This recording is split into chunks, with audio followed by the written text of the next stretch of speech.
A pleasure.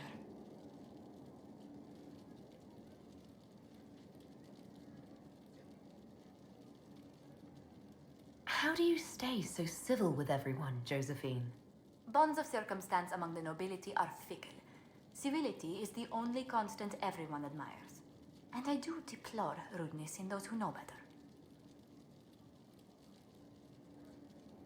Does it even become a strain sometimes? Well, it can be trying. There is no shortage of self-regard among the nobility. The game can be wearying, discouraging, and extremely baneful. But honestly, I'd miss meeting people. I've made the most fascinating friends. Better than making piles of interesting enemies. I've had both, sometimes depending on which way the wind has been blowing at the time. But worth it, all in all, I think.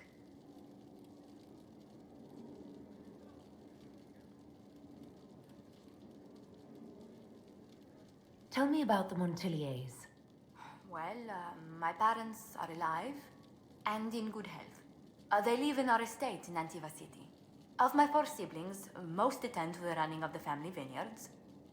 That reminds me, I must ask someone to make sure Yvette attends the spring reception at the palace. My youngest sister has no head for social engagements. Why are you overseeing your siblings' social lives? It's Antivan custom. After a certain age, the heir apparent runs the family's estate to prove they're worthy of succession. If you're unfit for the task, the heads of the house, usually one's parents, may decree a new heir. What do these Antivan heads of their households do if they don't run it? They work and provide guidance. I've taken advice from my parents. Well, mostly mother. Father's more of an artist. It's rather gauche, but we never can dissuade him from running his own salons. Between him and my siblings, mother's looking forward to my taking over the estate. I imagine there must be give and take between a family heir and their parents. There is a fair amount of arbitration. Bickering, if one is less polite. But managing the estate is my duty. As much work as it is, I will not shirk it. Is running your family's estate that important to you? I'm responsible for their welfare. A Montilier never shuns their familial duty. Taxing as those duties can sometimes be.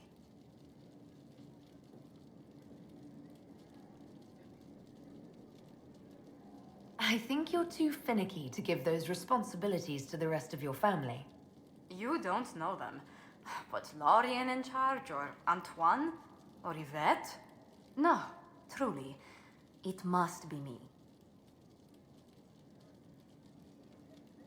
Where were you raised, Josephine? I was born in Antiva City, but when I turned 15, Mother declared I'd attend finishing school in Valroyo. But I bowled into her skirts the day I had to leave. And did they have to pry your fingers off the doorframe as well? Admittedly, I may have been a trifle sheltered, but my mother only wanted the best for me. Living in Orlais was an education in itself. What did you learn at this finishing school in Valroyo? Among other things, mathematics, rhetoric, poetry, history, logic, and a great deal of etiquette. I still remember Madame Beventir's switch on my knuckles when I forgot the basic tenets of Nevaran dining customs. For a dowager approaching her 80th year, she had quite the arm. How did the younger you like Valroyo when you arrived?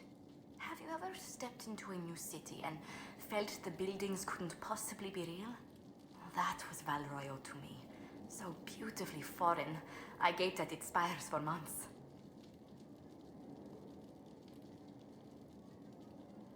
Does Antiva City have nothing that compares to Valroyo? Antiva City is a jewel among the capitals. But I did not appreciate that before I traveled. There are multitudes of places I'd like to see. Seheran, the Anderfells, whatever lies past the Amaranthine Ocean.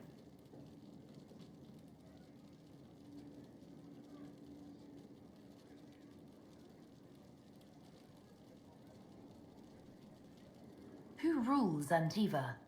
Officially, the Principality of Antiva is governed by His Majesty King Fugelno II. In reality, Antiva's merchant princes rule the country in everything but name. Quite loudly, I might add.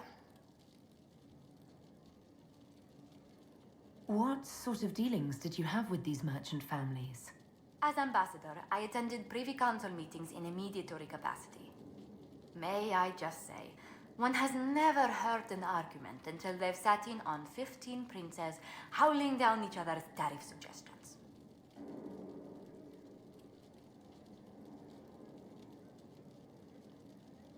That sounds more like a mob than a meeting.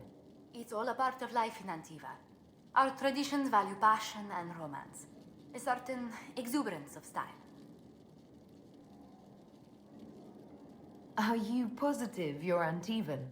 I can be most exuberant when it's called for. Just at the right moments, and in a proper fashion.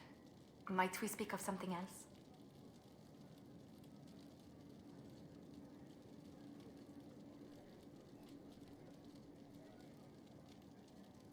What's the land like in Antiva? The settled areas are quite lush. The vineyards run as far as the eye can see in some places. Antiva City, however, perches right up against the Rialto Bay. That's what I miss most. The sea crashing against the maze of the docks. I have difficulty seeing you wandering around a trading port.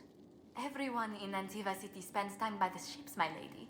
The finest restaurants and poets all make their habitation by the sea. The waterfront's never still. Lanterns are lit along the promenade no matter what the weather. Are you ever homesick? Occasionally. When a breeze stirs the trees in the garden, I sometimes pretend it's the sound of the surf. Do you know, I even miss those terrible squawking birds infesting the harbor. My youngest sister used to throw whole loaves of bread to the gulls. Silly thing. You said the Montiliers used to run an entire trading fleet. What happened? There was a scandal in Val Royaux more than an age ago. The Montiliers were forbidden from trading with Orlais. Our personal fortunes never quite rebounded.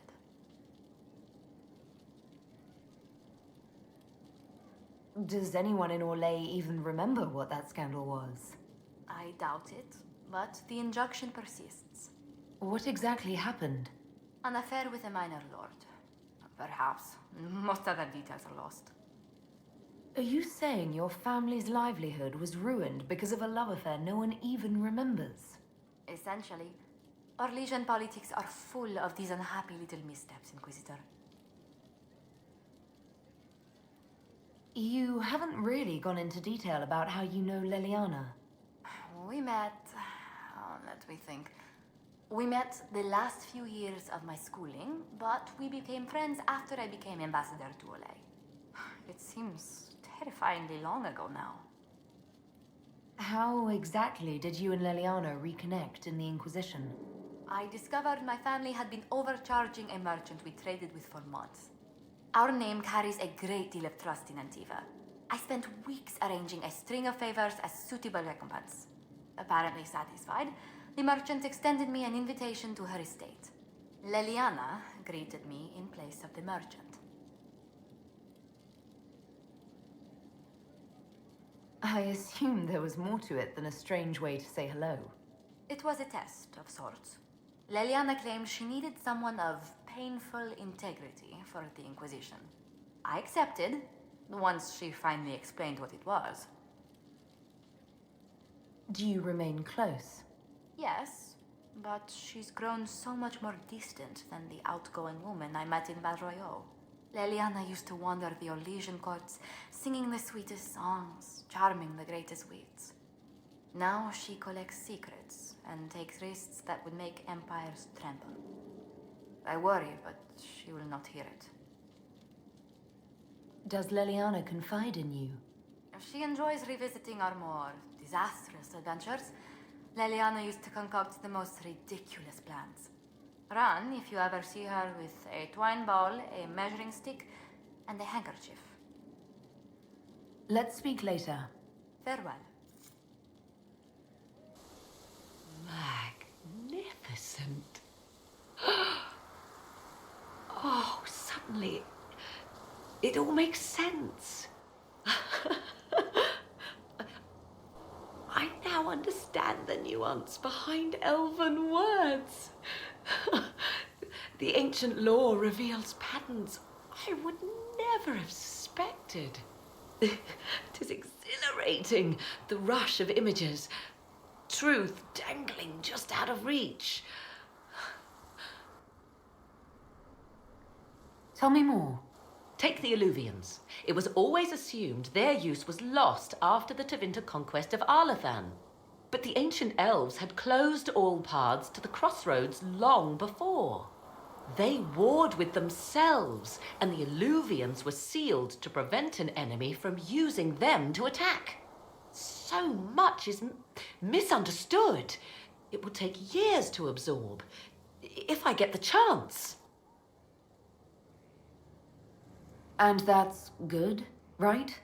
'Tis more than good. What I might recover of the ancient world now. None of which has anything to do with why I asked you here, of course. Earlier, I said there was a way to match the power of Corypheus, Inquisitor, and there is. We must summon Mathal.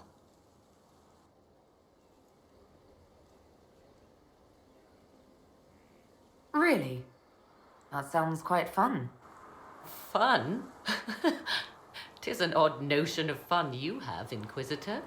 Whatever Mathal was, goddess, myth, or ancient being, the voices of the well say a part of her power lingers on.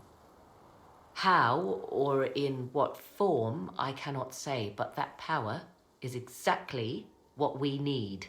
I must go to an altar in the wilderness to perform the summoning, and you must be with me. You don't need me for some ritual sacrifice, I hope. The altar could have a guardian or other surprises, thus your company would be best. Imagine what we will learn, Inquisitor. Some would give their lives to unearth secrets such as this.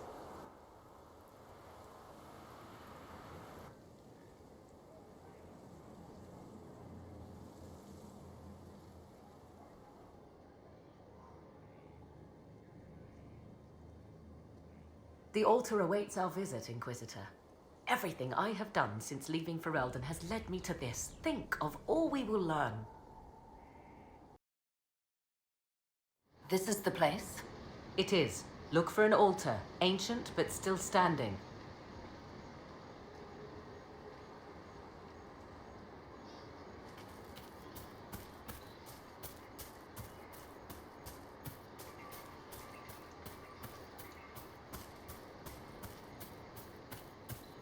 There! Do you see it?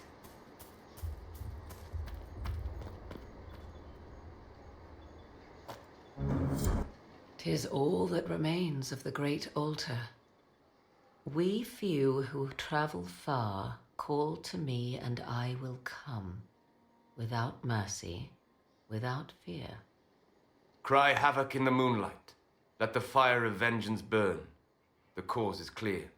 A very old invocation. Perfectly translated. Why, thank you. Could this actually summon an ancient goddess? We are about to find out.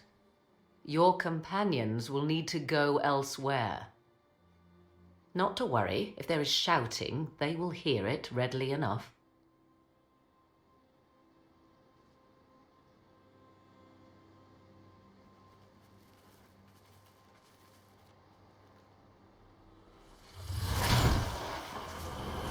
You know who I am. From high priest to high priest, I am the last to drink of sorrows. Come to us, Mathal. Whatever you are, whatever remains, I invoke your name and your power.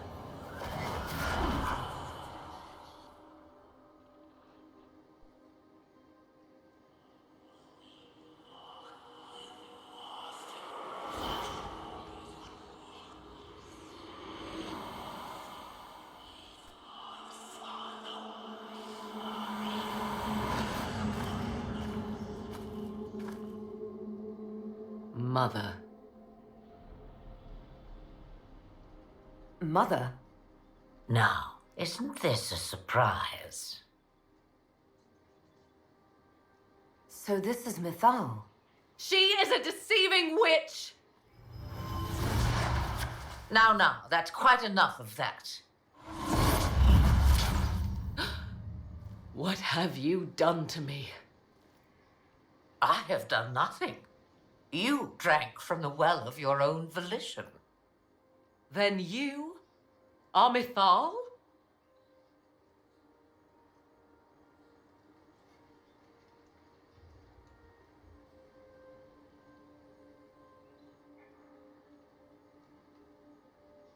Mythal was an elven god. You're... Human? Not a word many have used for me in a very long time. I do not understand. How can you be Mythal? Once I was but a woman, crying out in the lonely darkness for justice. And she came to me, a wisp of an ancient being, and she granted me all I wanted and more. I have carried Mythal through the ages ever since, seeking the justice denied to her.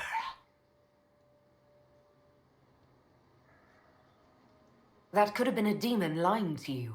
You hear the voices of the well, girl. What do they say?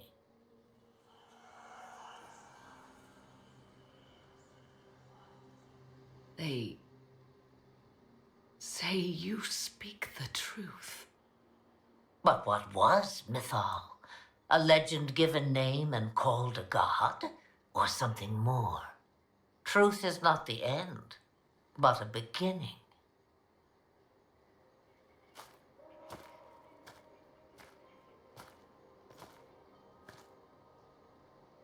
A herald indeed, shouting to the heavens, harbinger of a new age.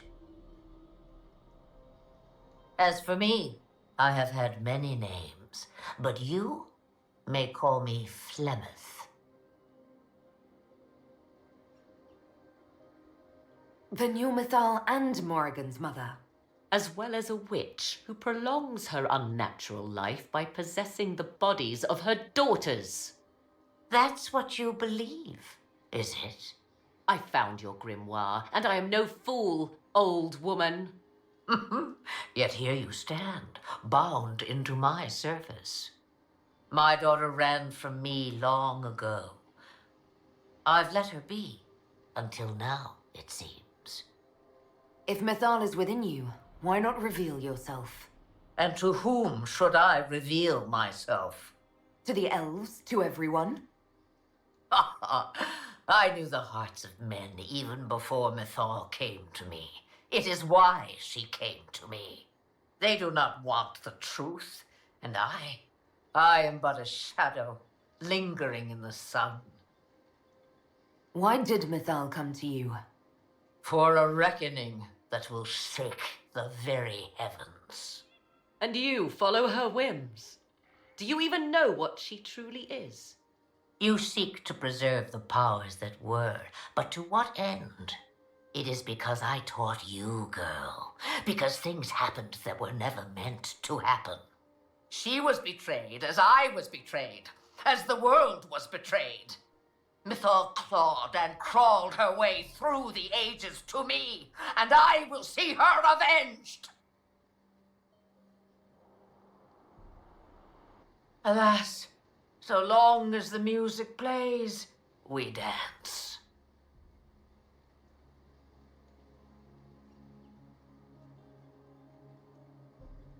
So what happens now? The voices did not lie, Morrigan. I can help you fight Corypheus.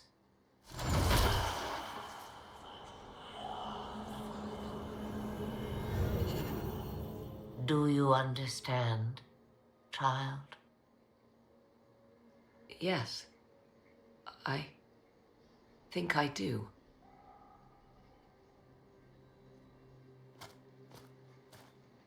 Wait!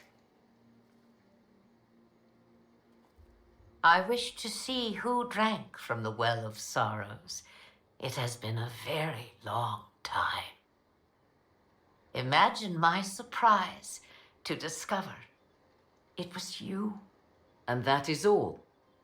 A soul is not forced upon the unwilling, Morrigan. You were never in danger from me.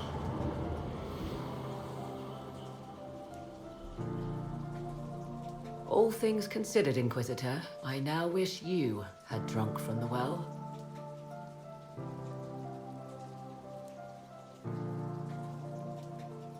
Will you be all right?